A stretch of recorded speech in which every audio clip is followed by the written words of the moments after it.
نبی علیہ السلام کی اعلان نبوت کے بعد 19 سال تک کافر رہے ہیں. اس 19 سالوں میں موت بھی آ سکتی تھی لیکن اللہ نے زندہ رکھا ہے. حتیٰ کہ غزوہ احد کے موقع پر نبی علیہ السلام کے جو 4 دانت شہید ہوئے ہیں، جو بخاری مسلم میں آتا ہے، حضرت خالد بن ولید کی وجہ سے ہوئے ہیں. انہوں نے وہ جب درہ چھوڑ دیا تھا عبداللہ ابن جبیر اور باقی ان کے ساتھیوں نے، عبداللہ ابن جبیر نے تو نہیں چھوڑا تھا، چند ساتھیوں نے، تو یہ پیچھے سے آگے حملہ آور ہوئے اور نبی علیہ السلام کی بددعا ہے ان کے اس موقع پہ. نبی علیہ السلام کی مبارک زبان سے نکل گیا، اللہ ایسی قوم کو کیسے ہدایت دے گا جنہوں نے اپنے نبی کا چہرہ خون سے رنگ دیا. تو سورہ ال عمران میں جہاں پہ صحابہ کرام کو اللہ تعالیٰ نے گرفت کی ہے نا 60 آیات میں کہ غزوہ احد پہ تم نے یہ غلطی کی، پھر اینڈ پہ معاف بھی فرما دیا. پہلی گرفت نبی علیہ السلام پہ آئی ہے، لیس لک من الامر شیء. اے نبی آپ کو تو کوئی اختیار نہیں، اللہ چاہے ان کو ہدایت دے دے. ہوئے ہوئے ہوئے ہوئے، اور اسی کو ہدایت بھی مل گئی ہے. اسی پیگن کو اللہ نے اٹھایا ہے. پیگن انگلش میں کہتے ہیں بت پرست. آپ گوگل پہ جا کے لکھیں حضرت خالد بن ولید کا تعارف کہ ایک عرب کا پیگن اللہ نے اٹھا کے اسے رومن اور پرشین امپائر الٹوا دیا.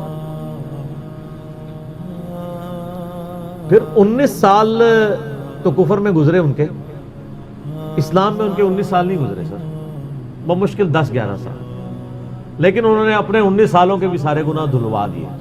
جو کچھ کیا پھر اور جو کچھ اللہ نے ان سے کام لیا.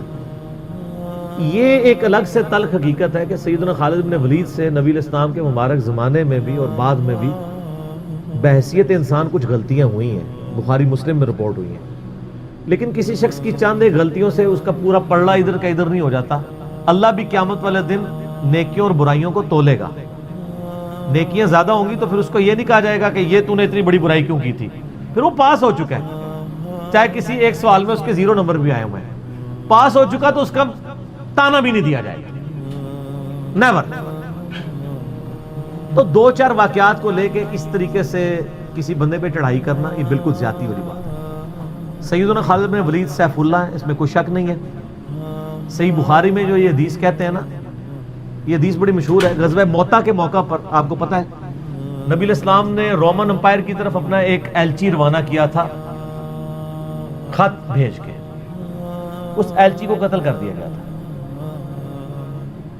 اور اس وقت ایلچی کا قتل اعلان جنگ ہوتا تھا.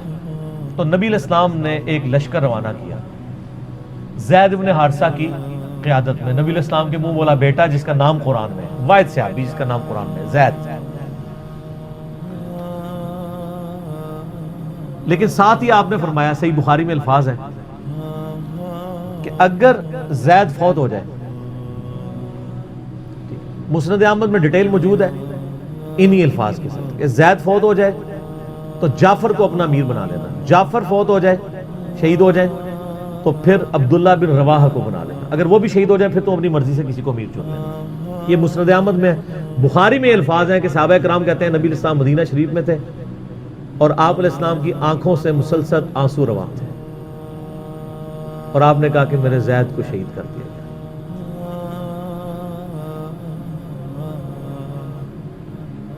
اب مسلمانوں کا پرچم جعفر نے تھام لیا.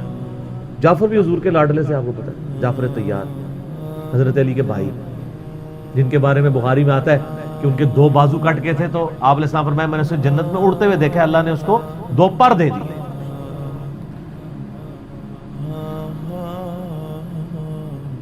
نجاشی کے دربار میں انہوں نے ہی، آپ کو پتہ سورہ مریم پڑھی تھی.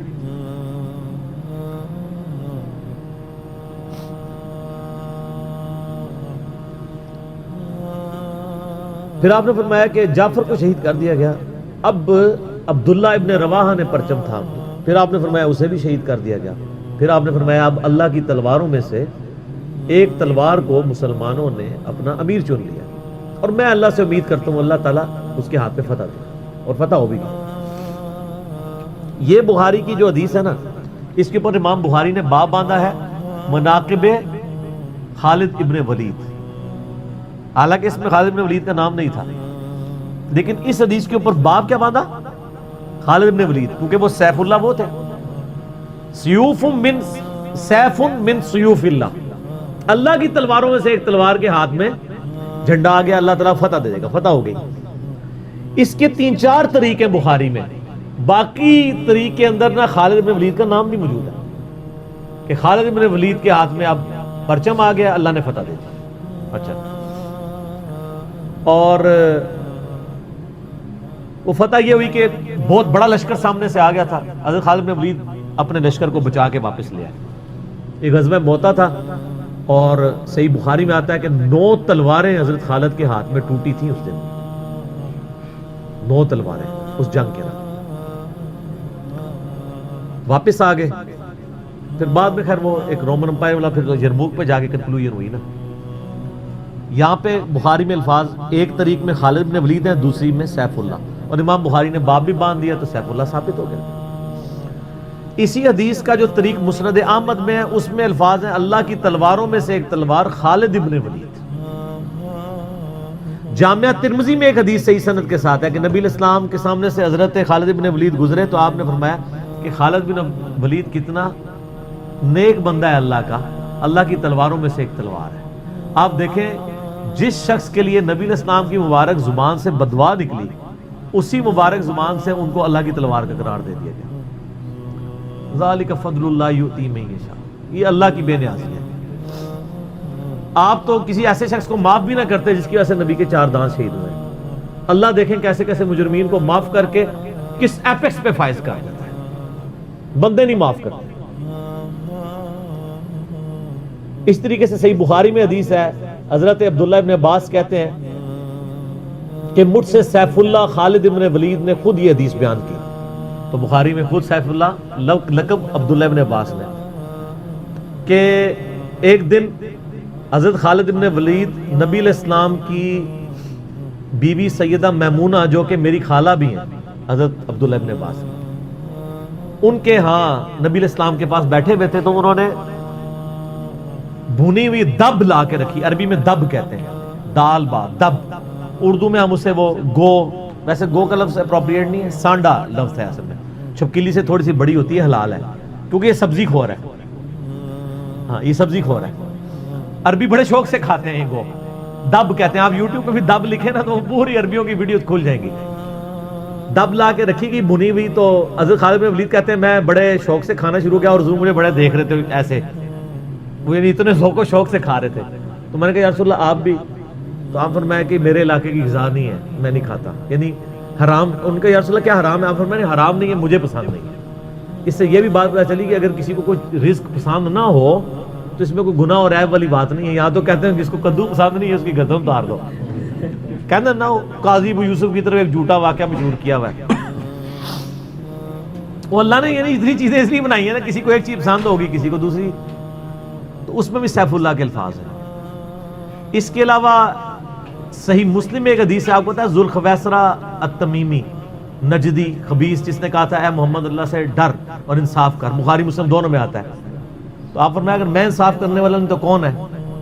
تو وہاں پہ الفاظ ہیں مسلم شریف میں، یہ بخاری میں بھی حدیث ہے، مسلم کے الفاظ ہیں کہ حضرت عمر فاروق رضی اللہ عنہ کا یا رسول اللہ اجازت ہے میں اس منافق کی گردن اڑا دوں، اور وہاں پہ الفاظ ہیں پھر سیف اللہ خالد کھڑے ہوئے، وہاں بھی لفظ ہے سیف اللہ، انہوں نے کہا یا رسول اللہ اجازت دیں، آپ فرمایا چھوڑ دو، لوگ کہیں گے یہ اپنے ساتھیوں کو مرواتا ہے، کوئی کلمہ گو تو تھا نا وہ، اس کی نسل سے بھی لوگ پیدا ہوں گے، ان کے خلاف قتال کرنے والے مخلوق کے بہترین لوگ ہوں گے۔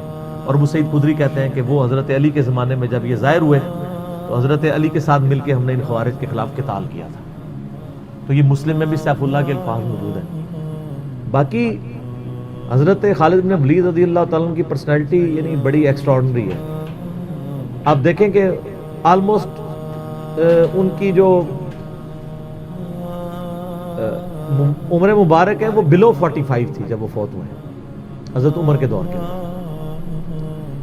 حضرت ابوبکر صدیق کے دور کے اندر وہ آرمی چیف تھے، وہ سر عمر سیریز پھر دیکھیں تو آپ کو پتہ چلے، انہوں نے ایک ایک چیز فلمائی ہے۔ مسیلمہ کذاب کے خلاف قتال میں کون لیڈ کر رہا تھا؟ خالد بن ولید۔ جتنے عرب کے قبائل مرتد ہوئے ہیں ان کے خلاف حضرت خالد بن ولید کو بھیجا، اور اس کے بعد پرشین امپائر کا جب جہاد شروع ہوا ہے تو شروع کی ساری مہمات میں حضرت خالد بن ولید تھے۔ تو کرتے کرتے اس دوران کچھ واقعات رپورٹ ہوتے تھے ایسے. حضرت ابوبکر صدیق سے حضرت عمر مخالفت کرتے تھے. وہ کہتے تھے یہ اپنی طرف سے کچھ ڈیسیژن کر لیتا ہے, اس کو چاہیے کہ امیر کی اطاعت کرے. تو حضرت ابوبکر صدیق کہتے تھے کہ اگر وہ میرے حکم کا انتظار کرے گا تو 1 مہینہ تو خط پہنچنے میں لگے گا, ایک جانے میں, اس وقت تک اس کے ہاتھ سے موقع ہی نکل جائے. تو میں نے اسے اختیار دیا ہوا ہے. کوئی موبائل فون یا کوئی اس وقت واٹس ایپ تو ہے نہیں تھا. لیکن حضرت عمر ذرا ڈسپلن کے بہت سخت تھے. وہ کہتے تھے اس طرح ان کو خود ڈیسیژن نہیں لینا چاہیے, کیونکہ اس میں 1-2 مسئلے ان سے مس ہینڈل بھی ہو گئے تھے.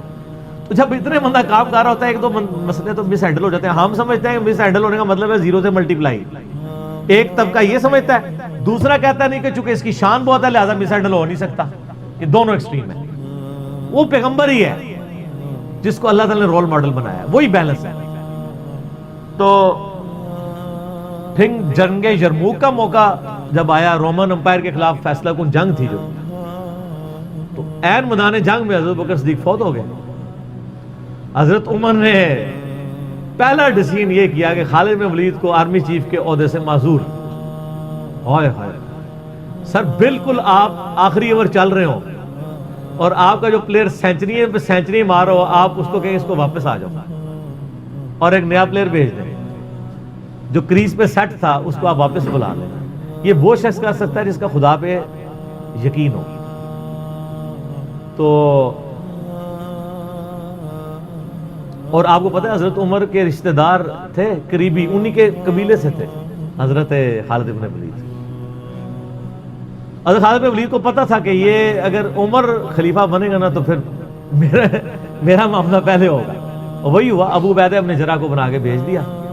لوگوں میں بڑی چیمہ گوئیاں شروع ہوئی کہ لو جی سب سے بڑی آرمی کے خلاف جنگ ہو رہی ہے, سب سے بڑی سپر پاور, اور عین میدان جنگ میں یہ ڈیسیژن کر دیا ہے, اگر مسلمان ہار گئے پھر کیا ہوگا, یہ وہ اللہ نے فتح دے دی. فتح ہوئی تو اب جب لوگ آ کے مبارک باتیں پیش کر رہے ہیں, پھر حضرت عمر نے آ کے مسجد نبی میں خطبہ دیا. انہوں نے کہا خدا کے لیے میں تم سے یہی تو چیز ختم کرنا چاہتا تھا کہ یہ فتوحات خالد کی وجہ سے نہیں ہو رہی, رب خالد کی وجہ سے ہو رہی ہے. کل کو خالد نہیں رہے گا تو تم کیا سمجھو گے کہ اسلام ختم ہو جائے گا؟ اسلام نے تو آگے چلنا ہے. ٹھیک ہے. پھر انہوں نے کہا میری دوسری حکمت یہ تھی کہ مجھے پتا ہے کہ اب یہ رومن امپائر مسلمانوں کے پاس آ جائے گی, بیت المقدس بھی فتح ہو گیا پھر بعد میں. تو خالد ابن ولید جو ہے یہ جنگ کی فیلڈ کا ماسٹر ہے, اور جب کوئی علاقہ فتح ہو جاتا ہے پھر کسی جنگجو کی وہاں گورنر لگانے کی ضرورت نہیں ہوتی, بلکہ کسی ایسے شخص کو گورنر لگانے کی ضرورت ہوتی ہے جو ہیومن انسٹنکٹ سے واقف ہو, جس کو ہیومن مینجمنٹ آتی ہو. تو خالد تو ہمیشہ تلوار کے ساتھ ہی کھیلا ہے, اس کو ہیومن مینجمنٹ نہیں آتی. تو میں نے اس شخص کا انتخاب کیا ہے جس کو سب سے زیادہ رسول اللہ صلی اللہ علیہ وسلم کی صحبت کا شرف حاصل ہے. اور بخاری مسلم میں حدیث ہے کہ نبی علیہ السلام نے فرمایا کہ ہر نبی کے ساتھ ایک امین ہوتا ہے, اور میرا امین جو ہے وہ ابو عبیدہ ابن جراح ہے. ان کو پھر یعنی یرموک میں حضرت عمر نے یعنی آرمی چیف لگایا اور فتح ہوئی. اس کے بعد بیت المقدس بھی فتح ہو گیا, کیونکہ ابو عبیدہ جو ہے وہ شروع کے مسلمانوں میں سے مکی دور کے. اب بعد میں لوگوں کو اسلام سکھانا تھا تو ایسے بندے کی ضرورت تھی نا. تو پھر حضرت عمر آپ کو پتا ہے نا دورے پہ بھی گئے تھے بیت المقدس کی چابیاں لینے کے لیے. تو وہاں پہ کئی واقعات ہیں, ان میں سے ایک جو واقعہ ابو عبیدہ کا جو کہ ذکر ہوا ہے, تو اس کے بعد حضرت عمر ابو عبیدہ کو کہتے ہیں مجھے اپنے اب آپ آفس میں لے چلو.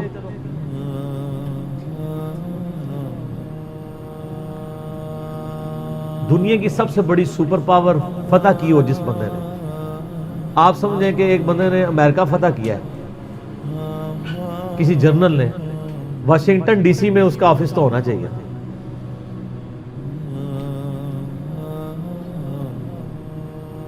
حضرت عمر رضی اللہ تعالیٰ عنہ کو ابو عبیدہ جب اپنے یعنی آفس میں لے کے گئے تو آفس کیا تھا, اسی قلعے کا ایک پرانا سا کمرہ جس کے ایک کونے کے اوپر مصلی بچھا ہوا ہے, ایک وضو کی جگہ ہے, لوٹا پڑا ہوا ہے. یہ کل کائنات ہے. اس آفس کی جو سب سے بڑی سپر پاور کو جس بندے نے گرایا ابو عبیدہ ابن جراح نے. حضرت عمر رضی اللہ تعالیٰ عنہ کی آنکھوں میں آنسو آ گئے. انہوں نے فرمایا کہ دنیا نے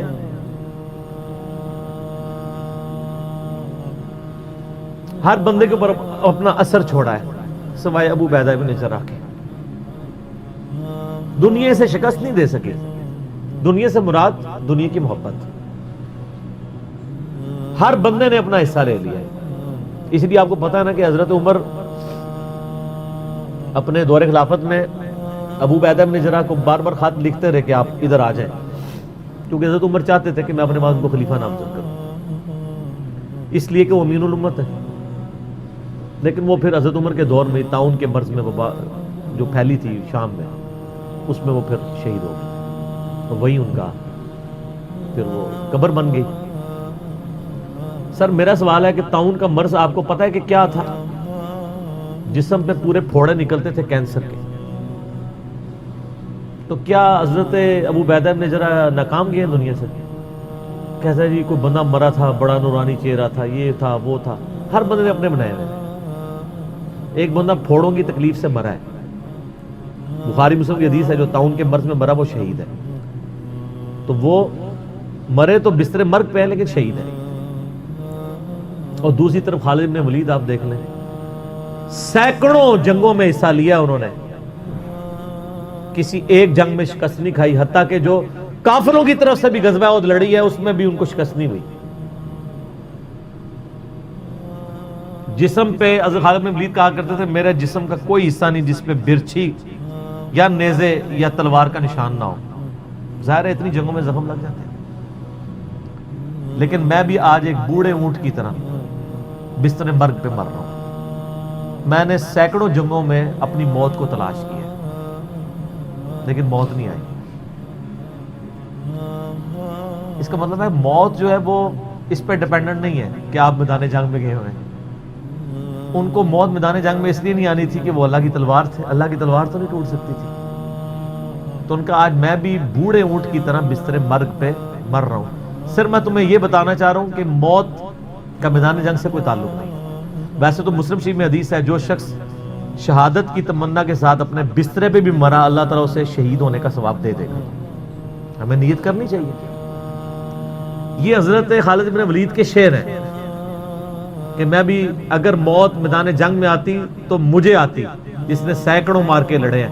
اور سر پیچھے بیٹھ کے نہیں آج کل کے جرنیلوں کی طرح, فرنٹ سے لیڈ کر کے. تو یہ ان کے شعر آج بھی ان کا جو قبر یا مزار بنا ہے اس کے ساتھ ایڈجسنٹ مسجد کی دیوار کے اوپر یہ شعر لکھے ہوئے ہیں. آپ یوٹیوب پہ جا کے دیکھیں تو آپ کو مل جائیں گے. فرنٹ سے لیڈ کر کے پوری زندگی لڑے ہیں. باقی ان سے جو کچھ واقعات مس ہینڈل ہوئے ہیں اس سے آپ ان کی یہ نہیں کہہ سکتے کہ زندگی زیرو سے ملٹیپلائی کر رہی, کیونکہ جو بندہ موت کو گلے لگانے کے لیے ہر وقت تیار ہو اس کے بارے میں یہ کہنا کہ وہ کسی عورت کے معاملے میں مطلب وہ اس سے محبت کے چکر میں اس نے اس کے یعنی خامند کو مروا دیا, جو ایک واقعہ ملتا ہے, تو ایسا نہیں تھا. کیونکہ حضرت عبداللہ بن عمر اور عمار بن یاسر آپ کو پتا ہے یہ رپورٹر تھے حضرت ابو بکر کے. غزوہ جب وہ جنگ یمامہ کے بعد واپس آئے نا, انہوں نے آگے رپورٹنگ کی. انہوں نے پوچھا ہاں بتاؤ اتنے مار کے لڑے کیا ہوا کیا ہوا. تو عمار بن یاسر نے کہا کہ اللہ کی قسم آپ جنگ یمامہ تو جیتی حضرت خالد بن ولید کی وجہ سے. پہلے تو پسپائی ہو گئی تھی, 700 وفات شہید ہو گئے تھے. حضرت خالد بن ولید اکیلے آگے چلے گئے تھے جسے روپ پڑا تھا. تو انہوں نے کہا کہ اے امیر المومنین, خالد ہم میں سے اگر کوئی شہید ہوتا سب سے پہلے خالد ہوتا. یہ ہر جنگ میں سب سے پہلے آگے جا کے لڑتے تھے, اور اگر کوئی سب سے پہلے دشمنوں کے تیروں اور نیزوں کا شکار ہوتا تو خالد بن ولید ہوتا. تو جب جس بندے کی زندگی کی کمٹمنٹ کا لیول یہ ہو نا, اس کے لیے عورتوں کا شگف کوئی شگف نہیں ہوتا. جب بندہ جان ہتھیلی پہ رکھ کے جا رہا ہو, سر یہ ہماری سچویشن نہیں ہے. تو وہ آپ کسی بندے کی اجتہادی خطا یا کہیں پہ کوئی اس کا مسئلہ وہ ایک علیحدہ بات ہے. اوورآل جو بندہ اتنا کمٹمنٹ کے ساتھ لڑ رہا ہو اس کے بارے میں یہ بدگمانی نہیں کی جا سکتی کہ اس کے اندر کوئی اس حوالے سے جھول پائے گا. خالد بن ولید رضی اللہ تعالیٰ عنہ مسلمانوں کے ہیرو ہیں, باپ کے بارے میں قرآن میں اتنے سخت الفاظ ہیں اور بیٹا دیکھ لیں، ٹھیک ہے، اور آپ کو پتا ہے کہ حضرت خالد بن ولید حضرت عمر کی زندگی میں فوت ہو گئے تھے. ان کی جب شہادت، ان کی فوت ہونے کی خبر جب مدینہ شریف میں آئی نا، تو کچھ عورتوں نے واویلا کرنا شروع کر دیا. تو حضرت عمر تو آپ کو پتا ہے بڑے سخت مزاج تھے. ان کا یہ عورتیں کیوں رو رہی ہیں، کیا ہوا ہے؟ تو بتایا کہ خالد بن ولید فوت ہو. حضرت عمر نے رونا شروع کر دیا، حالانکہ خود معزول کیا ہوا تھا، لیکن وہ اللہ کے لیے کیا ہوا تھا نا، اپنی ذات کے لیے. آپ فرمائے ان عورتوں کو رونے دو. خالد واقعی اس قابل ہے کہ اس کے اوپر رویا جائے، کیونکہ باقیوں کی اگر کوئی تعریف کرتا ہے تو غلوب ہو سکتا ہے. خالد نے اتنا کچھ اسلام کے لیے کیا ہے کہ اگر یہ روتے ہوئے کہ نوحہ جو حرام قرار دیا کہ وہ اس طرح کا نوحہ ہے جس میں آپ جھوٹی تعریف کریں. اگر کوئی روتے ہوئے کسی کی سچی تعریف کر دیتا ہے کہ اس کی وجہ سے اسلام کی یہ خدمت ہوئی، سر وہ نوحہ تو حضرت عمر کے اوپر کیا ہے، وہ نوحہ تو جائز ہے جس میں گریبان چاک نہ ہو، جھوٹی تعریف نہ ہو، آپ کلمات. تو حضرت عمر نے کہا کہ خالد اس قابل ہے کہ اس کے لیے عورتوں کو نوحہ کرنے دو، جو کچھ اس نے اسلام کے لیے خدمات. حضرت عمر کے اوپر نہیں کیا. بخاری مسلم دونوں میں حدیث ہے، عبداللہ ابن عباس کہتے ہیں کہ حضرت عمر کی میت رکھی ہوئی تھی اور لوگ آ کے آپ کی میت پہ سلام پڑھتے تھے اور آپ کے لیے تعریفی کلمات کہتے تھے کہ اللہ تعالیٰ آپ کے ساتھ اچھا معاملہ کرے، آپ کی وجہ سے اسلام کو عروج ملا، یرموک کے اندر اور قادسیہ کے اندر اللہ نے فتوحات دی، رومن پرشین امپائر مسلمانوں کے پاس آئی، خزانے آئے. اتنے میں عبداللہ ابن عباس کہتے ہیں، بخاری مسلم دونوں میں حدیث ہے، ایک شخص میرے پیچھے آ کے کھڑا ہوا اور اس نے میرے کندھے پہ یوں کونی رکھی اور اس نے کہا اے عمر اللہ تجھ پہ رحم کرے، تو اس روئے عرض پہ ایسا شخص تھا کہ میری خواہش تھی کہ میں اللہ کے حضور اگر پیش ہوں نا تو میں تیرے اعمال کے ساتھ پیش ہوں. ہائے ہائے ہائے، تیرے اعمال اس قابل ہیں کہ میں چاہتا ہوں میں ان اعمال کے ساتھ اللہ کے سامنے پیش ہوں. اور میں نے رسول اللہ سے بارہ سنا تھا، میں ابو بکر اور عمر نے یہ کیا، میں ابو بکر اور عمر فلاں جگہ گئے، میں ابو بکر اور عمر داخل ہوئے، میں ابو بکر اور عمر نکلے. مجھے امید تھی کہ تم اپنے دو ساتھیوں سے جا ملو گے. کس کے ساتھ؟ رسول اللہ اور ابو بکر صلی اللہ علیہ وآلہ وسلم رضی اللہ تعالیٰ. تو ابن عباس کہتے ہیں کہ میں نے جب یوں مڑ کے دیکھا تو حضرت علی بن ابی طالب تھے جو یہ تعریفی کلمات حضرت عمر کی میت پہ کہہ رہے تھے. سر مولا علی کسی کے لیے تعریفی کلمات کے اور اس لیول کے کہ میں تیرے اعمال کے ساتھ اللہ کے حضور پیش ہونا چاہتا ہوں، اس کو اور کسی سرٹیفکیٹ کی ضرورت نہیں ہے، جس کی خود فضیلت میں اتنا کچھ ہے. اور آپ دیکھیں کس طرح اب یہ سارے تعریفی کلمات میت پہ ہی کہے جا رہے تھے، اس طرح کے وہ ان کے لائق تھا کہ ان کے لیے لوگ یہ تعریفی کلمات پڑھتے ہیں. واقعی انہوں نے اسلام کو کنٹریبیوٹ کیا. یہاں تو جن لوگوں نے اسلام کا جنازہ نکالا ہے، بدعقیدگیاں پھیلائی ہیں، لوگ ان کی کہتے ہیں جی بڑی خدمات ہیں. پھر میں بار بار پوچھتا ہوں کیا خدمات ہیں؟ کس صوفی بزرگ نے جو ہے وہ بخاری کا ترجمہ کر دیا ہے اپنی مدر ٹنگ کے اندر؟ کس نے قرآن کا ترجمہ کر دیا؟ پھر کہتے ہیں خدمات ہیں. خدمات جن لوگوں کی ہیں وہ نظر آ رہی ہیں. آج تک لوگ ان کا نام لیتے ہیں تو رضی اللہ تعالیٰ عنہ کہتے ہیں، ان کے لیے دعائیں مانگتے ہیں، ان کی زندگی میں بھی، ان کی وفات کے بعد بھی قیامت تک. ٹھیک ہو گیا؟